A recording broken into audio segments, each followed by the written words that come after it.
सबसे पहले बात करते हैं भारत और इजिप्ट के बीच शुरू हुए मिलिट्री एक्सरसाइज की। इस एक्सरसाइज का नाम है साइक्लोन, जो 9 से 17 अप्रैल तक आयोजित किया जा रहा है। ये एक स्पेशल फोर्सेस जॉइंट एक्सरसाइज है जिसका उद्देश्य है काउंटर टेररिज्म स्किल्स को बेहतर बनाना, डेजर्ट वॉरफेयर की प्रैक्टिस करना और डिफेंस कोऑपरेशन को मजबूत करना। अब बात करते हैं ग्लोबल न्यूज़ की। यूएसए और ईरान के बीच बढ़ते तनाव के बीच 2 हफ्तों का सीज फायर घोषित किया गया है। स्ट्रेट ऑफ हॉर्मुज़ जैसे महत्वपूर्ण ऑयल रूट पर खतरे को देखते हुए ये कदम उठाया गया। इसका असर ग्लोबल ऑयल प्राइसेस और इन्फ्लेशन पर पड़ सकता है, जिसका सीधा इम्पैक्ट इंडिया पर भी पड़ता है, क्योंकि इंडिया लगभग 90% ऑयल इंपोर्ट करता है। अब इकोनॉमी की बात करें तो वर्ल्ड बैंक के अनुसार इंडिया की ग्रोथ FY 2027 में लगभग 6.6% रहने का अनुमान है।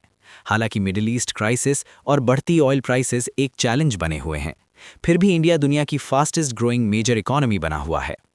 अब बात करते हैं रिन्यूएबल एनर्जी सेक्टर की।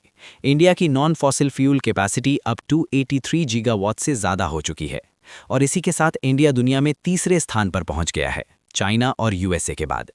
ये क्लाइमेट चेंज और सस्टेनेबल डेवलपमेंट के लिए एक बड़ी अचीवमेंट है।